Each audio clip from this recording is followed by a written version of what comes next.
अपने कोले बनाता और अपनी जिंदगी पूरी करे, अपने बच्चों ने फिर भी कोई काम पड़वला अच्छा। वो घर पर गया, जो छोटे मानुष ने कोई बड़ा मानुष मिल जाता खुशी बहुत होती है। वो जब गया घर पर, घराड़ी कहने क्या बात आज खुशी है चेहरे पर? बोला आज मैंने राजा मिला था जंगल में। वो कहने लगी फिर क्या कहा? बोला राजा ने कहा कोई तकलीफ हो कोई काम हो तो मेरे पास जाना। बोला जरूर जाओ सवेरे। क्यों कि इससे बड़ी क्या तकलीफ, आप तो बड़े दुखी आ रहे पारे इस वक्त आपा तो किस तरह कि अपने खाने रोटियां के सांसे पड़े रहते हैं। आप जाइए, अपन तो वह 2 रोटी मांग लेना राजा को, और जरूरत नहीं। बोला अच्छा। वो सवेरे नहा धो के न राजा के दरबार में पहुंच गया। जब पहुंचा कि इनका क्या बात के राजा तो मिलना से, उन्हें पता दिया कि किसी तरह भिखारी सा से, काले काले लत्ते से, लक्कड़ हारा सा, वो मिलना था। आऊं जो मेरे प्राण दाता से। वो गया जाके आइए भाई क्या बात है? बोला जी मैं काम है। बोला बताइए। बोला आपने कही कोई काम हो तो मेरे पास आ जाना। मैं काम है। बोला बोलो।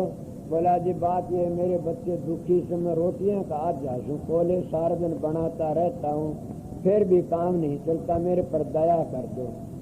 बोला जरूर करूंगा आप पर दया। उन्हें एक चंदन का बाग दे दिया। ये अरमान सागर में है भी एक कथा सी। उसको चंदन का बाग दे दिया। उन्हें क्या करा, चंदन के बाग में जाके निर्बाडा लगा लिया चंदनों का। जब उनके कोले बनाने शुरू कर दिए चंदन के, इतने कोयले पहाड़ के पहाड़ बना दिए, ऊंचा ढेर लगा दिया कोयले का। 12 महीने और राजा फिर गया संभालने के लिए।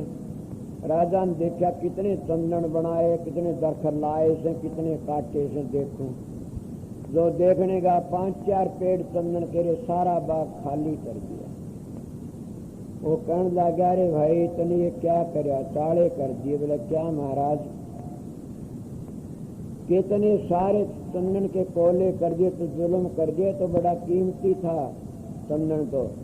बोला जी क्या था? मन तो पता नहीं। बोला लकड़ी ले जाओ शहर में बेच के आओ। एक लकड़ी ले गया धर के बेचा, उसके बड़े पीछे वो आन की रोने लगा महाराज के मेरी गलती होगी, मैंने एक चंदन का बाग और दे दो, ईब नहीं बर्बाद करूंगा। वो कहने लगा भाई ये चंदन का बाग तो एक ही बार मिलता है, बार बार नहीं मिलता। नहीं 2-4 पेड़ रह इनमें गुजारा कर ले। इसीलिए जो उम्र खाई बैठे 50, 60, 70 के हुए बैठे थे उनके लिए बता जा चंदन का बाग क्या है? ये मानुष का चोला, ये चंदन का बाग है, समझ गए। और इस चंदन के हम क्या करते हैं? जैसे विषय बेकारों हम कोले बनाने लाग रहे हैं, विषय बेकारों फंस के चंदन के बाग के कोले बना लिया हमने, और वो लक्कड़ आ रहा तो समझ गए होगे ना। जैसे हम बिछड़े हुए थे सतगुरु से और विषय बेकारों पढ़ के कोले बनाने लाग रहे सा। जब राजा रूपी सतगुरु मिल जाता वो दया करता है न बचाने के लिए, कहता ये एक बार मिलता समझ लेने, विषय बेकारों मत बर्बाद करें। तेरे जो विषय बेकार तो बच जाता, अपने चंदन के बाग ने बचा लेता। जिनके बचे ऐसे थोड़ी उम्र कुछ रह रही है, जो उसने बचा ली वह अब भी भागी से। इसलिए संतों महात्मा तो रुका मार मार गया कि सारा जमाना बीता जान लाए तो अब भी चेत ले। अगर एक भी नहीं चेता गया तो फिर गिर जाओगे, डूबते जा रहे सो। मैं कल कहा था सवेरे कुइया कहा था कि इस जीवन का यही असली तत्व है। अगर तुम अपना सदाचार ठीक रखो तो मैं इस पर ही ज्यादा जोर देता हूँ। और जो इस काम ने ठीक रखता हो भागी है, वो कभी गिरता भी नहीं ने, और वो सेवा भी करता है, और वो कभी घबराता भी नहीं। सब काम बेधड़क होकर करता, क्यों? उसके पास में ताकत है करने वाली। और जब यह ताकत खारिज हो जाती है वो गिर जाता, फिर तो बावड़े कुत्ते हड़ मारा मारा फिरता, कुछ नहीं होता उससे। इसीलिए मैं आपको समझा से तो थारी मर्जी ना कि आगे क्या कहते हैं। अब कहता अगर ये मानुष का चोला मिला, अब कभी गलती कर दी, अब की चूक माफ नहीं होगी। नाना विधि कष्ट सया, यही तुलसीदास जी ने कह दिया न पहली कह चूक के पीछे नहीं ठिकाना। तो यही स्वामी जी ने उसने कह दिया चूके पीछे नहीं ठिकाना। हजूर महाराज स्वामी जी ने कहा अब की चूक माफ नहीं होगी, जब के भी चूक गए तब की चूक माफ नहीं होगी, नाना विधि के कष्ट सहने पड़ेंगे। कौन से कष्ट, कितने कष्ट बताए जा, ठिकाना है कौन उन कष्टों का। इसलिए कष्टों तो लकड़ना चाहते हो तो महाराज कहता उन असूलों पर चल के अपना जीवन बना लो। आगे के कहते हैं, अब कहते गफलत छोड़ भुलाओ जग को। इस सारी गफलतों ने छोड़ के जग को भुला देना। और संतों ने वो जतन बताया से कि हम उस जग को भुला देते हैं। भुलाने का मतलब क्या से कि हम अपने विचारों को निकाल देते हैं। एक ही विचार बना लिया हमने उस घर में जाना से। बड़ा मैं ये नहीं कहता बच्चों ने छोड़ दो, ये नहीं कहता काम करना छोड़ दो, नौकरी छोड़ दो, ना, ये तो गलत बात है। सब ने कमाई खाया, सब ने काम करे से। इसलिए मैं यही बात कहता हूँ जो स्वामी जी ने कहा कि इस गफलत को छोड़ के न परमात्मा ने याद करो, ना यो मौका फिर बार बार नहीं मिलेगा। बार बार इसी तरह वह कंधे आए ना सुनो थारी मर्जी से। संतों ने बड़ा भारी रुके मार मार की कहा, तो स्वामी जी महाराज भी इसी तरह का गफलत छोड़ दो। आगे अरे मैं क्या कहता हूँ, अब वो क्या कहते गफलत छोड़ भुलाओ जग को। गफलत छोड़ भुलाओ जग को, कि गफलत तो छोड़ो और जग को भुला दो। जब उस जग को हम भुला देते हैं तो फिर बताइए क्या याद रहेगा हमारा नाम, क्या याद रहेगा हमारा मौत, क्या याद रहेगा हमारा सतगुरु। ये जग तो ये न्यारी चीजें हैं। इनको जब मौत को याद रखते हैं वो कभी धोखा नहीं खाता ने। उस नाम को याद रखता वो सतगुरु को भी कभी भूलता नहीं ने, वो फिर धोखा नहीं खाता। इसलिए गफलत छोड़ बुलाओ जग को। और नाम अमल घोट घोट की पीना, उसको घोट घोट पीना। पहले जिसने इतना काम कर लिया वो बाजी जीत जाता है। आगे तुम्हारी मर्जी, आगे के कहते हैं। अब कहते हैं मन से डरो करो गुरु सेवा। मैं मन के ऊपर थोड़ा सत्संग भी किया था जन्म में, वह बात अब आती। मन से डरो करो गुरु सेवा। के मन से क्या डरना है, मन के कहे तो ना करो। मन के कहे काम हम क्या करते हैं, काफी बार बता जा। मन से डरो करो गुरु सेवा। गुरु की सेवा है क्या, उस सुर शब्द के योग में लग जाओ। जब तुम बार बार शब्द को याद करते और बार बार तुम्हारी तवज्जो शब्द में जाती है, यही गुरु का भजन है। गफल के कहा से कि जग तक भुला करके न और नाम ने याद करो और बार बार संभालते रहो उस नाम में। समझे गुरु की सेवा। मैं तो गुरु की सेवा सबसे बड़ी यही जानता हूँ कि बार बार उस शब्द ने याद करो, नाम ने याद करो। जब बार बार उसने याद करते रहो, किस तरह एक तो जबान से सुमरण कराया जाता है, एक देखा जाता, एक सुना जाता है। इसीलिए महात्मा संतों ने बार बार कहा से उस सुरत का योग ऐसा, सुरत की जबान पे जाप होता है। वो सुरत की जबान पे हिलोर उठते हैं, इस जगह ना बीते हिलोर उठते, वो तो इत लगाते, कंठ लग जबान लगे, वो तो फिर भी काल के चक्कर में रह जाते हैं। मगर जो इस जगह का हम बैठक कर लेते हैं सुरत की, तो फिर कभी हम मार नहीं खाते ने। ये थोड़े दिन की तकलीफ है। जब ध्यान बैठो इस जगह उस नाम की जरब लगाना शुरू कर दो ख्याल से, फिर वो इतना पक जाएगा कि कभी भी धोखा नहीं खाओगे। इसीलिए उसको घोटकी पी जाना, इतना काम कर लो, फिर देखो क्या होता। फिर कभी भी वहां तुम्हारी वृत्ति डिगती नहीं ने। नाम अमल घोट पियो। राधा स्वामी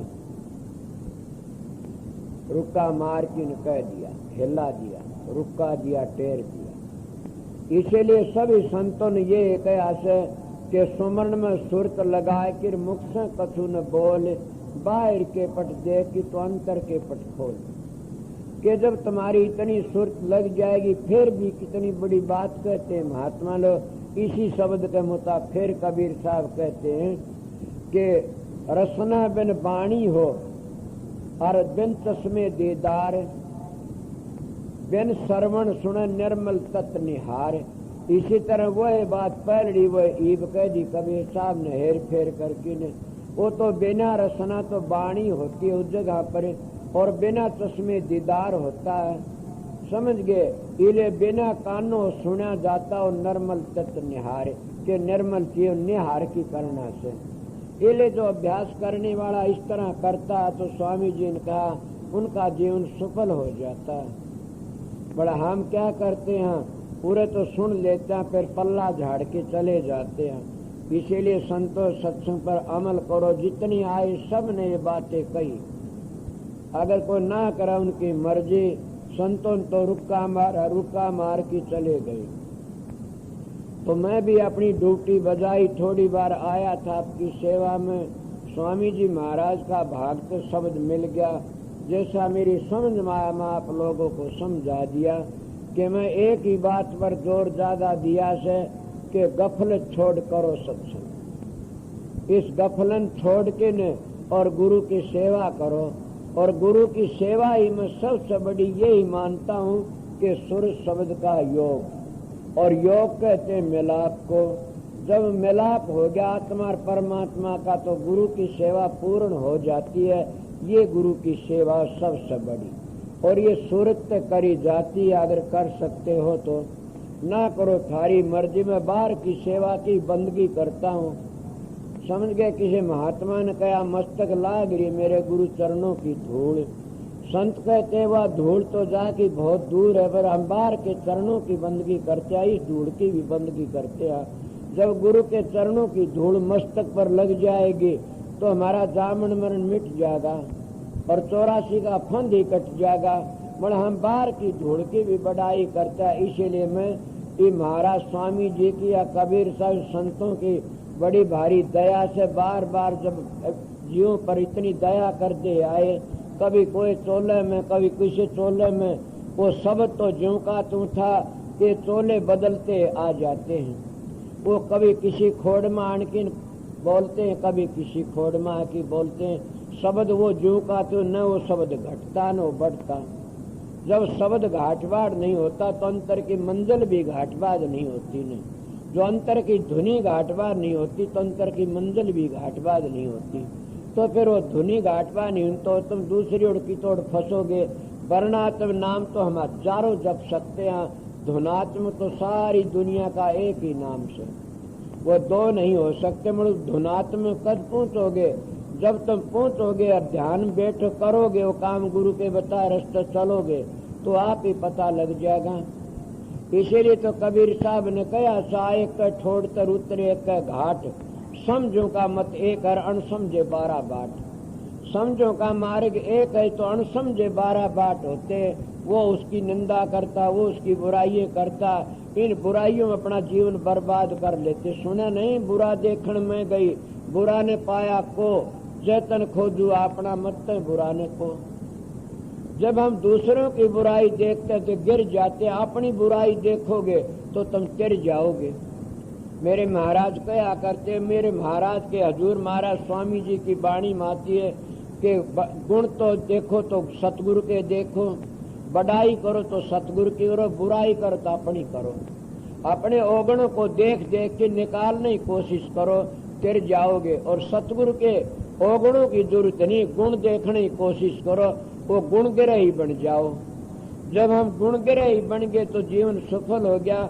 अपने औगण निकालो और उनके गुणों को पर ख्याल करो कि इसे गुण हमारे माजो।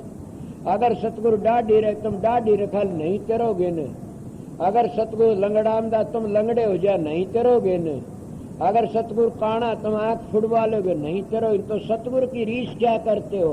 रीस तो ये है जो वो जिस क्रिया से और जिस साधन अभ्यास से उसने अपना काम करे से तुम भी अपना काम कर जाओ, तिर जाओगे। ये मैं तो ये समझा, और इसी तरह आप करो तो आप भी तिर जाओगे। मैं थोड़ी बार आया था, अब ज्यादा मैं बोलना भी नहीं चाहता, क्यों ये 8वां सत्संग दिया है, समझ गए। अगर 2 बार नाम दान दिया, नाम दान वाला काम इस सत्संग के भी टेढ़ा से। पहले काफी संगत नाम दान कल भी आज भी। पहले प्रेमियों सत्संगियों कि मैं तो थोड़ी बार आपकी हाजिरी में आज स्वामी जी महाराज की वाणी थी, इसका थोड़ा वर्णन करे, शब्द कह कि मैं छुट्टी कर दूं।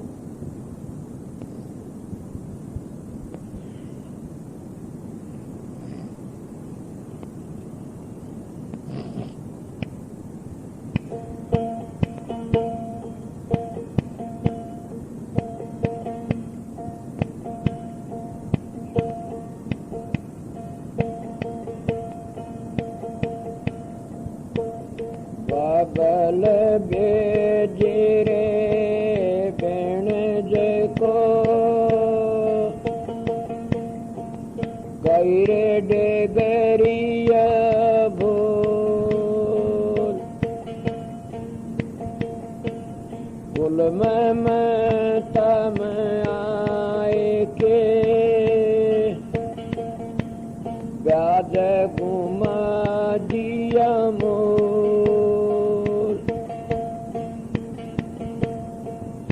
आए थे किस काम को कर बेटे के बाद के मुखले मिलिए ओ राम खाली दोनों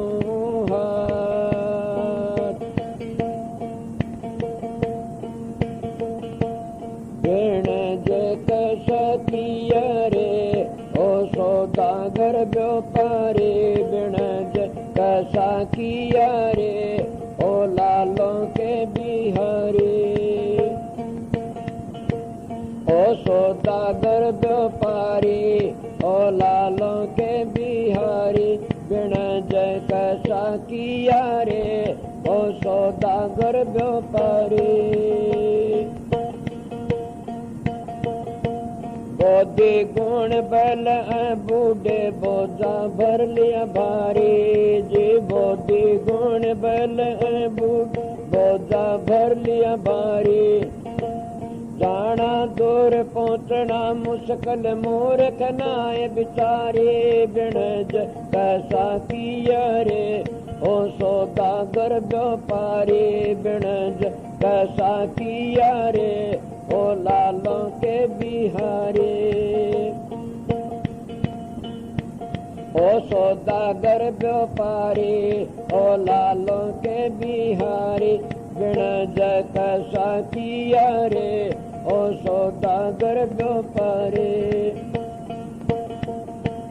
आगे एक ठगों की नगरी वाजा बालद ढाली जे आगे एक ठगों की नगरी वाजा बालद ढाली तो बूंदू पड़ की सो गया खेप लुटा दी सारी तो बूंदू पड़ की सो गया खेप लुटा दी सारी बिन जय कैसा किया रे ओ सौदागर व्यापारी ओ सौदागर व्यापारी ओ लालों के बिहारी बिन जय कैसा किया रे ओ सौदागर व्यापारी साहूकार की पूंजी लाया देनी नाय बेचारे जी साहूकार की पूंजी लाया देनी नाय बेचारे आगे की तेरी पड़त उठगी कोडी नहीं उधारी बिन कैसा किया रे ओ सौदागर व्यापारी बिन जय कैसा किया रे ओ लालों के बिहारी किशन भर ले लौंग सुपारी किशन समर खारे जे किशन भर लौंग सुपारी किशन समर खारे संता भर लिया नाम हरे का विष बिण संसारे बिण कैसा किया रे ओ सौदागर व्यापारी बिण जय कैसा किया रे ओ सौदागर व्यापारी ओ लालों के बिहारी बिन जय कैसा किया रे कह कबीर सुनो भाई साधो खोटी नीत तुम्हारी। जे कह कबीर सुनो भाई साधो खोटी नीत तुम्हारी। जग में नंदा राजा डांडे आगे जमपुर चारी। बिन कैसा किया रे ओ सौदागर व्यापारी। बिन कैसा किया रे ओ लालों के बिहारी। ओ सौदागर व्यापारी ओ लालों के बिहारी। बिन कैसा किया रे ओ सौदागर व्यापारी।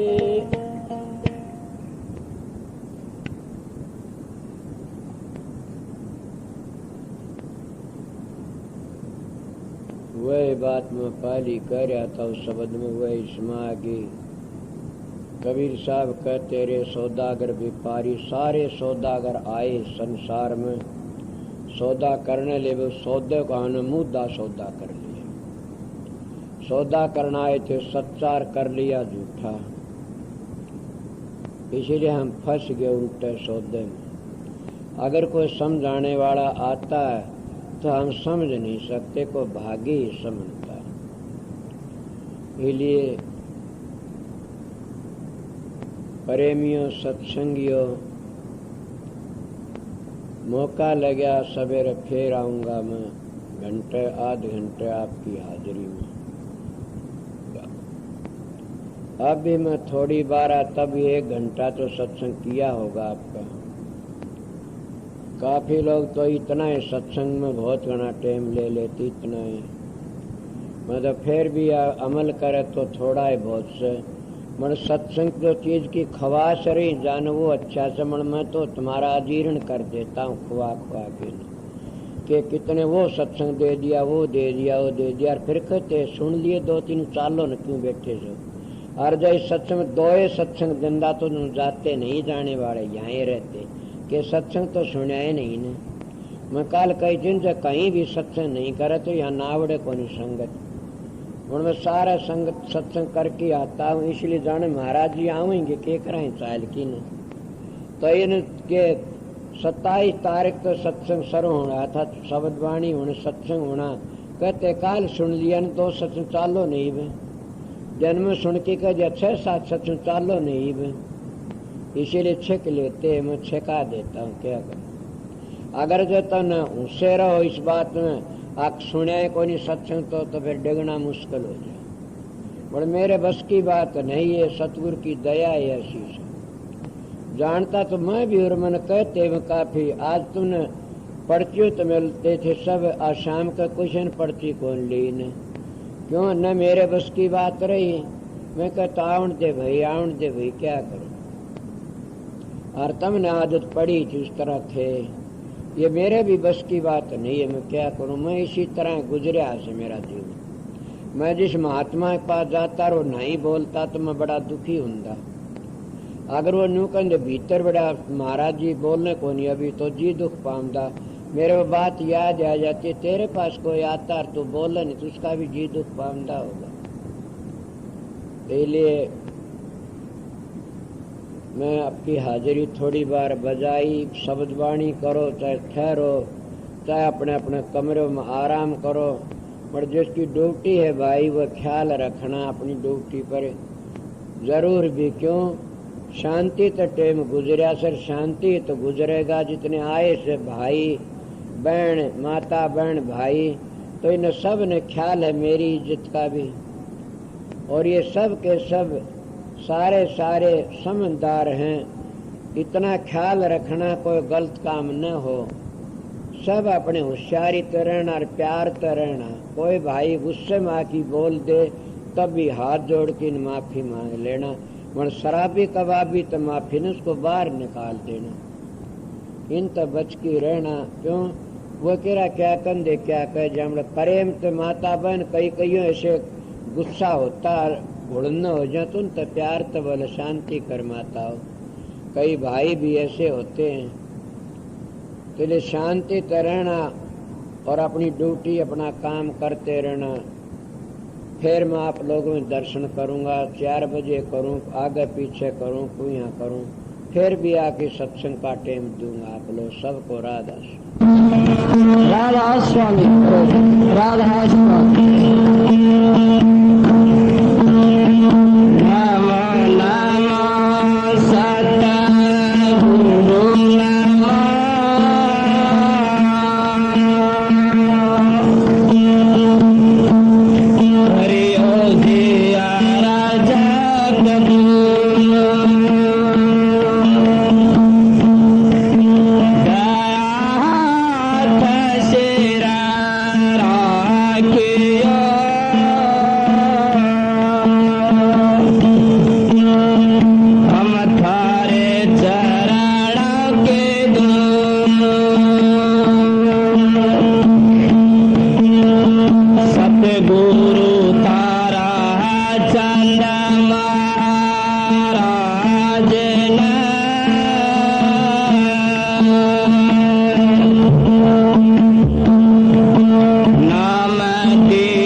ते